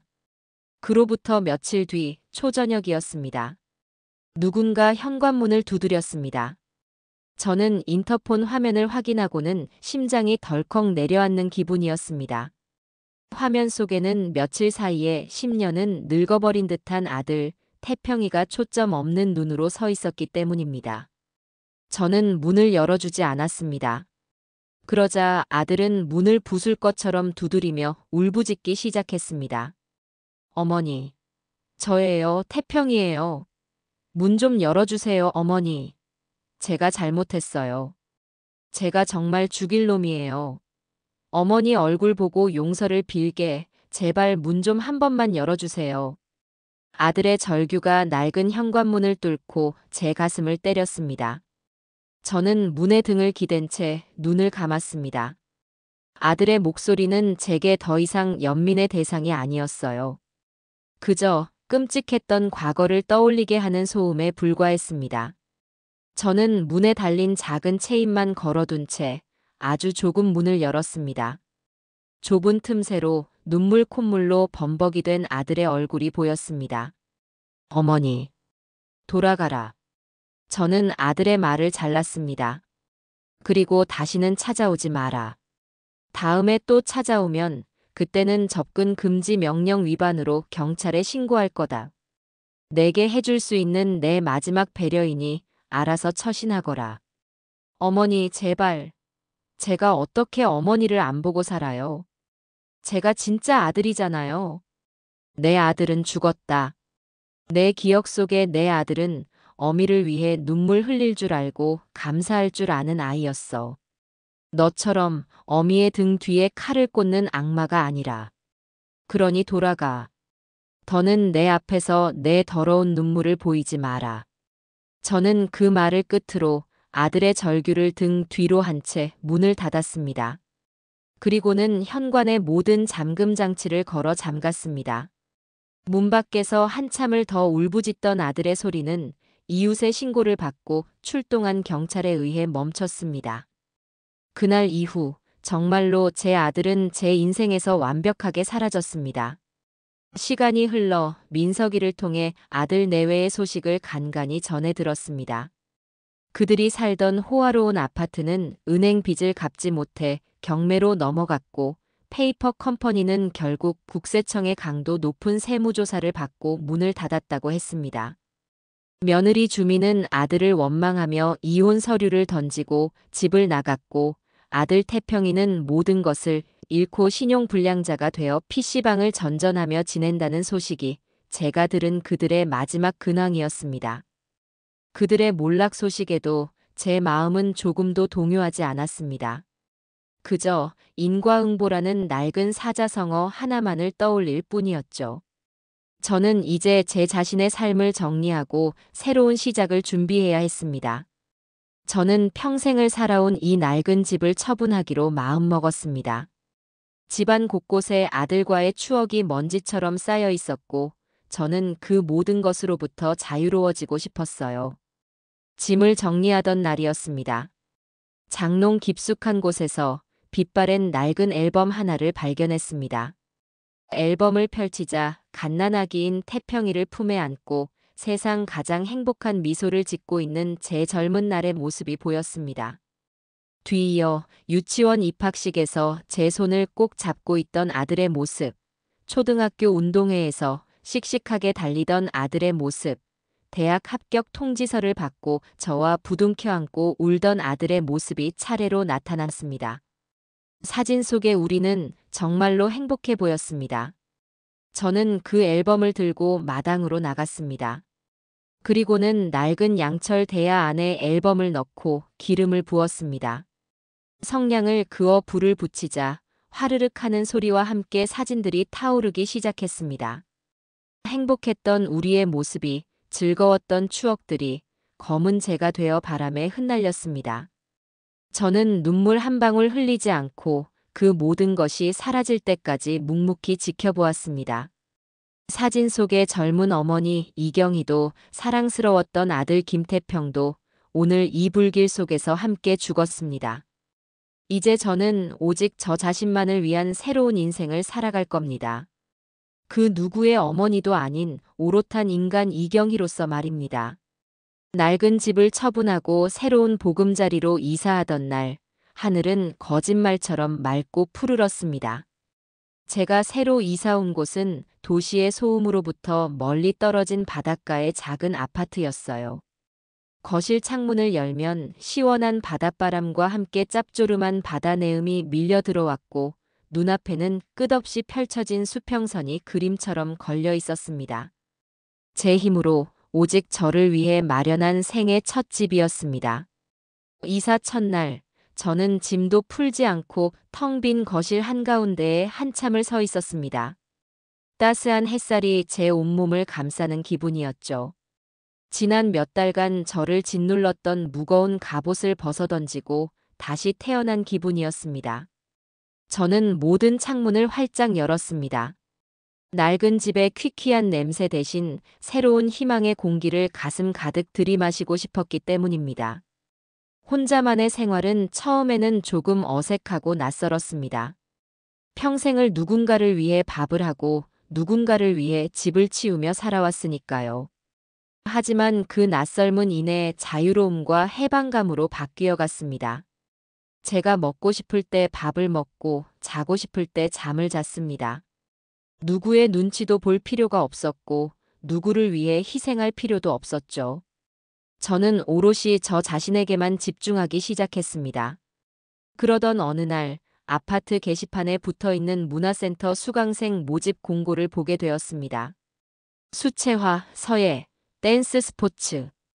여러 강좌 중에 유독 초보 유화 그리기라는 문구가 제 눈에 들어왔습니다. 젊었을 적 저는 화가가 되는 것이 꿈이었어요. 하지만 팍팍한 살림에 그림은 제게 허락되지 않은 사치였습니다. 저는 잠시 망설이다가 저도 모르게 문화센터로 향하는 제 자신을 발견했습니다. 첫 수업날, 저는 하얀 캠퍼스와 여러 가지 색깔의 물감들 앞에서 한참을 망설였습니다. 무엇을 그려야 할지, 어디서부터 시작해야 할지 막막했기 때문이죠.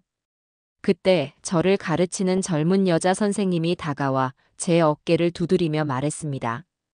어머님, 너무 어렵게 생각하지 마세요. 그냥 지금 어머님 마음속에 떠오르는 색깔을 아무거나 캔버스에 칠해보세요. 정답은 없어요. 선생님의 말에 저는 용기를 내어 파란색 물감을 집어들었습니다. 그리고는 하얀 캔버스 위에 거칠게 칠하기 시작했습니다.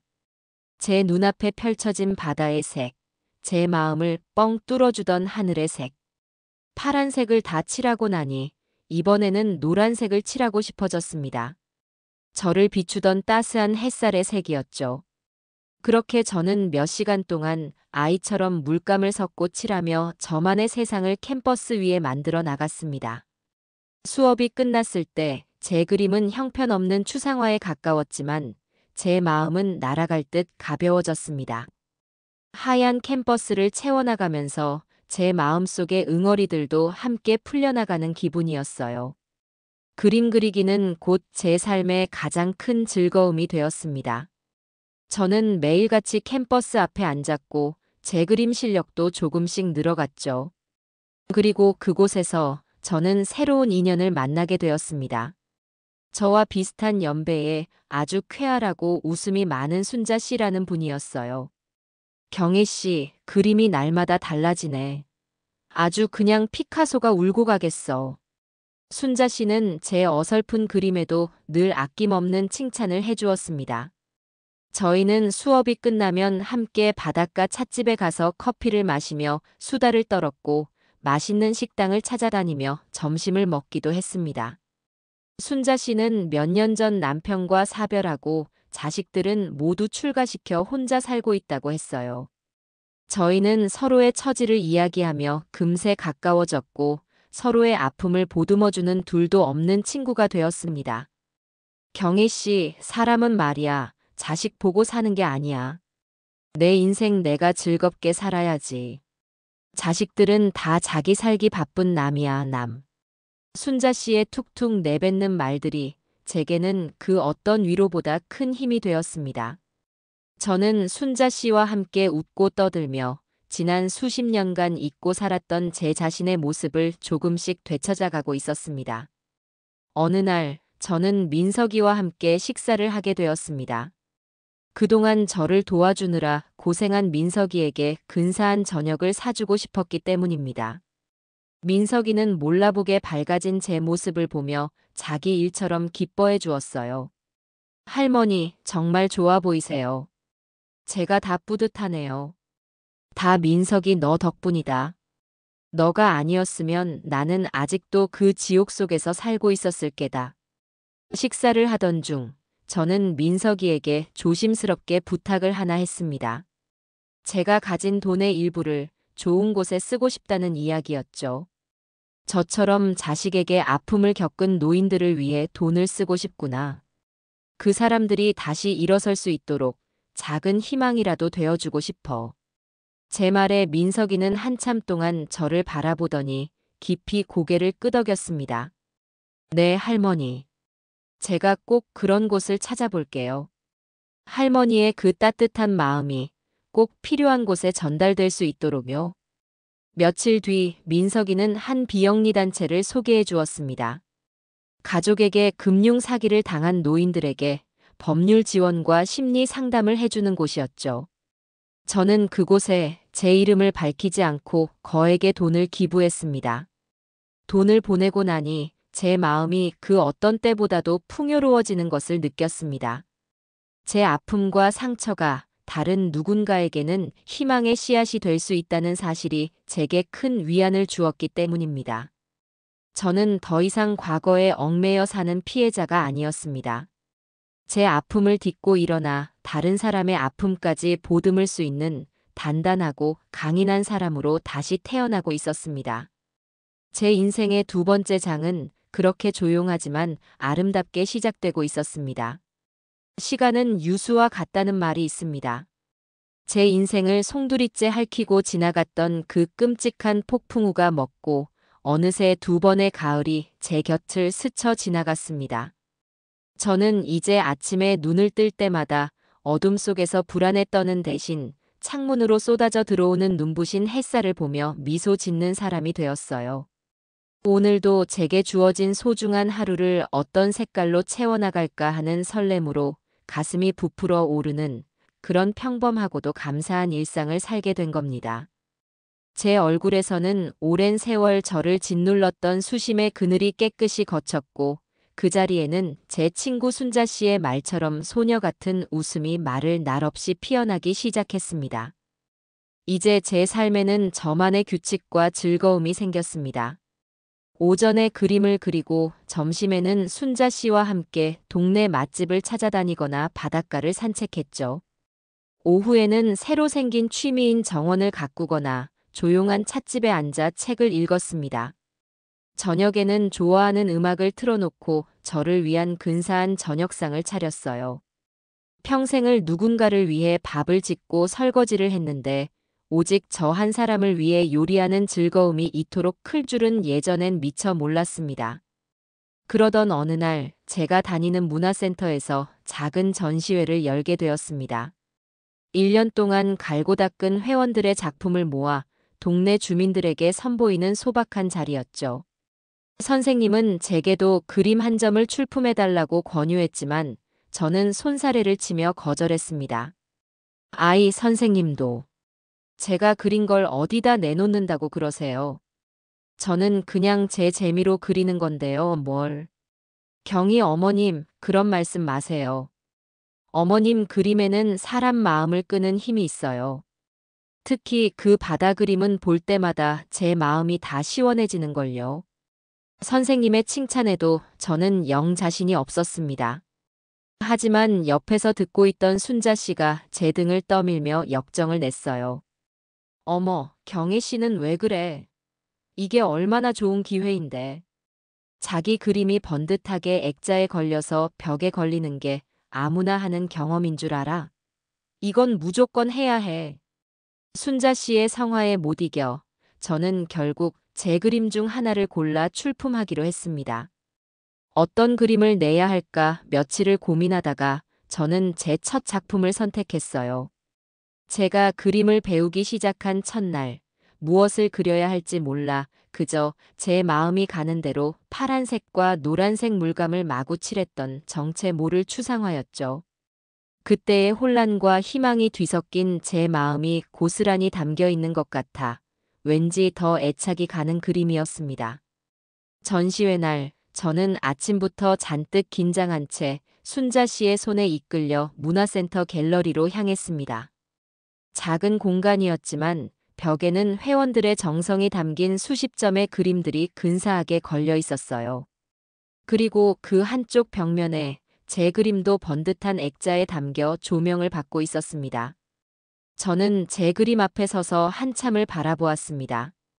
누군가에게 보여주기 위한 그림이 아닌 오직 제 자신을 위해 그렸던 마음의 풍경.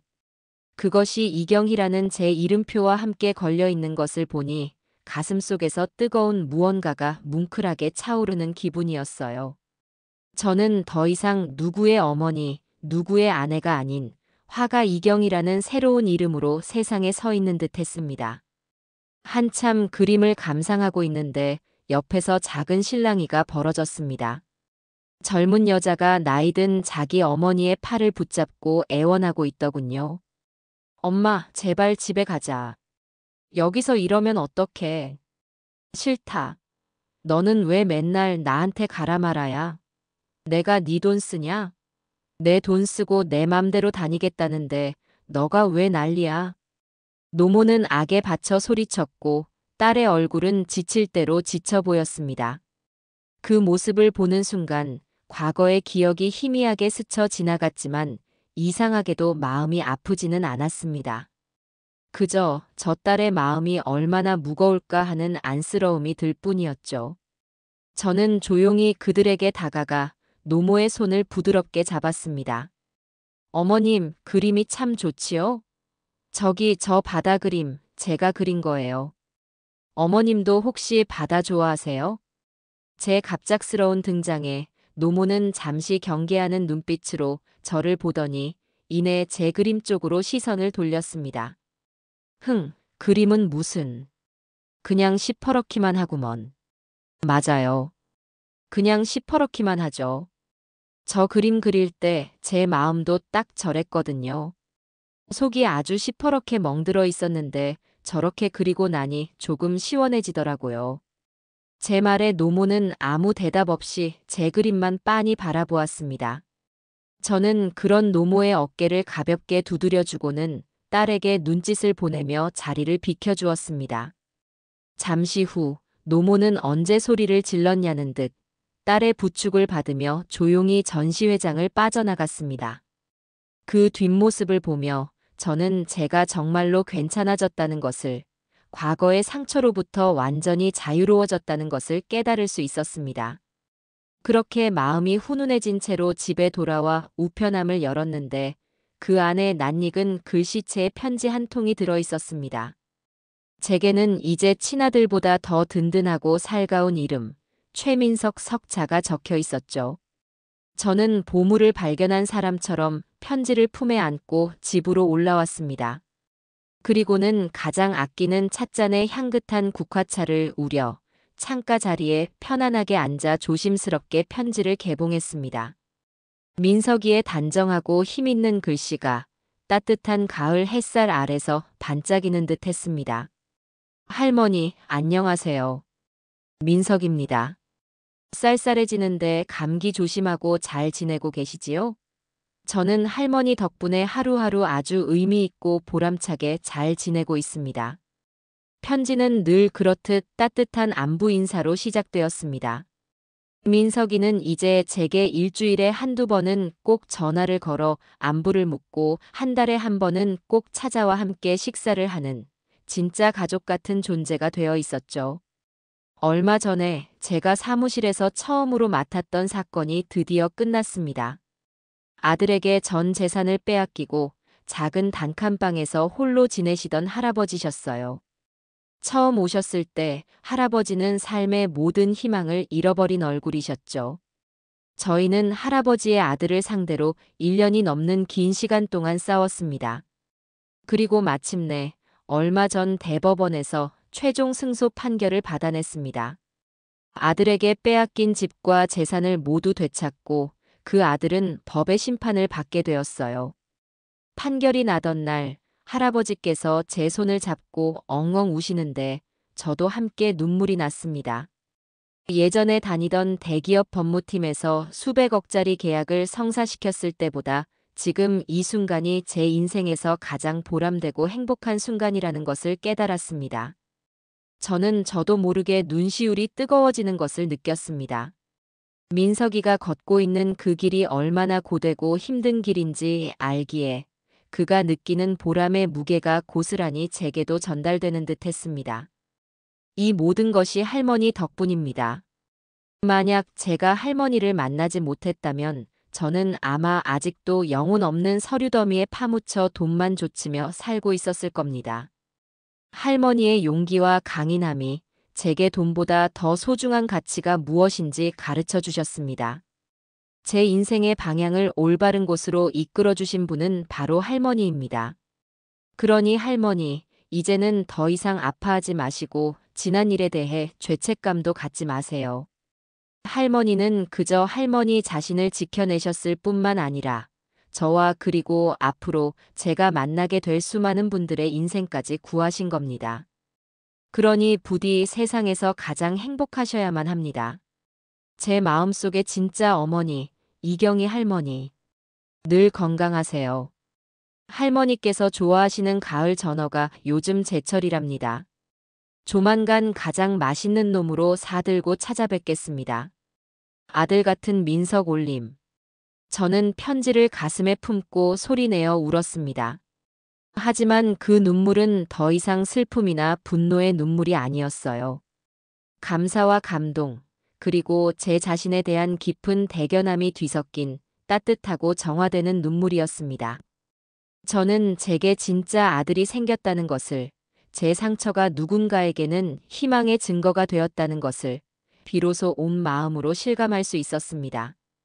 그날 밤 저는 욕실로 들어가 아주 오랜만에 욕조의 따뜻한 물을 받기 시작했습니다. 이사 온 뒤로 한 번도 사용하지 않았던, 그래서 먼지가 뽀얗게 쌓여있기까지 한 욕조였어요.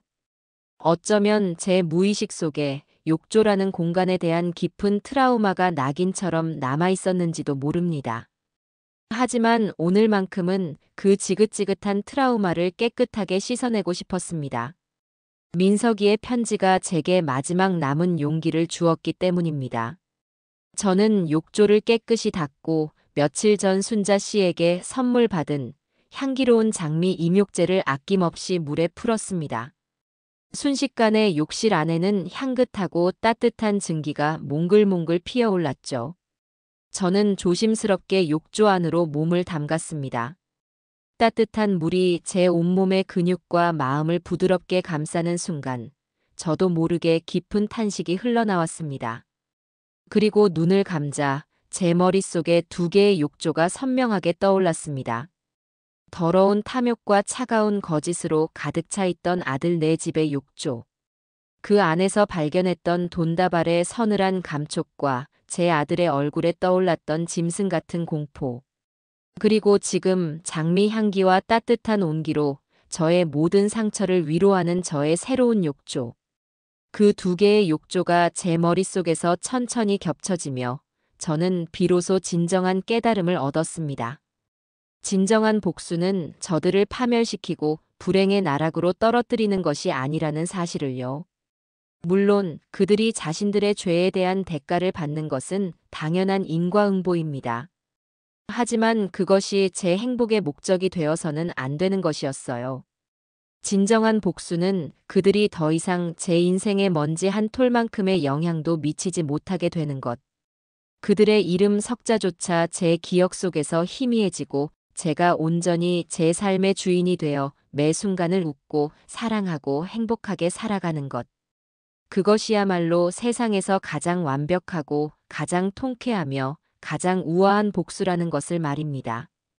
저는 물속에서 조용히 그리고 환하게 웃었습니다.